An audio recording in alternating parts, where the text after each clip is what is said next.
ఉద్యోగం దొరకలేదని ఇంత నీచానికి బాధపడతావా? అత్తయ్య, అమ్మయ్య అమ్మయ్య, నువ్వు ఆ క్షణం నా ఇంట్లో ఉండాలని పలికిరాదు. అంగనాచి అనుకున్నాను, అప్పుడే చింతకొమ్మలు కూడా పెట్టావన్నమాట. అమ్మాయి అమ్మాయి, లేచావా అమ్మా? మీ బావ ఇంకా నిద్ర లేవలేదా? కాస్త ముద్దు నిద్ర. మావారు అంతే, బారుడు ప్రొద్దెక్కాక లేస్తారు. లేవగానే కాఫీ చుక్క పడకపోతే కలవరపడిపోతారు. ఇవాటి నుంచి నీ కోసం పాలవాడికి పెట్టాను. పావు సేపు పాలు, స్టవ్. వెళ్ళి మీ బావకు కాఫీ పెట్టియమ్మా.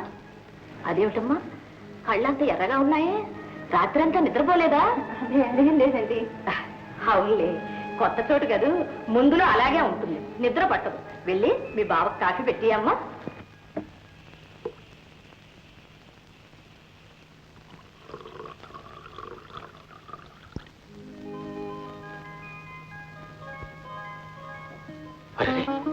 మీరు కాఫీ కలుపుకొచ్చారేంటండి? నేను వెళ్ళి హోటల్ నుంచి తీసుకొచ్చామడుగా. నేను చేయకపోతే మీ అత్తగారు ఊరుకునేటట్లేరు. వాళ్ళ బావకు కూడా ఇలా కాఫీ చేసి ఇచ్చేవారు. తీసుకోండి. ఒక్క రాత్రిలో నా జీవితం ఎంత మారిపోయింది.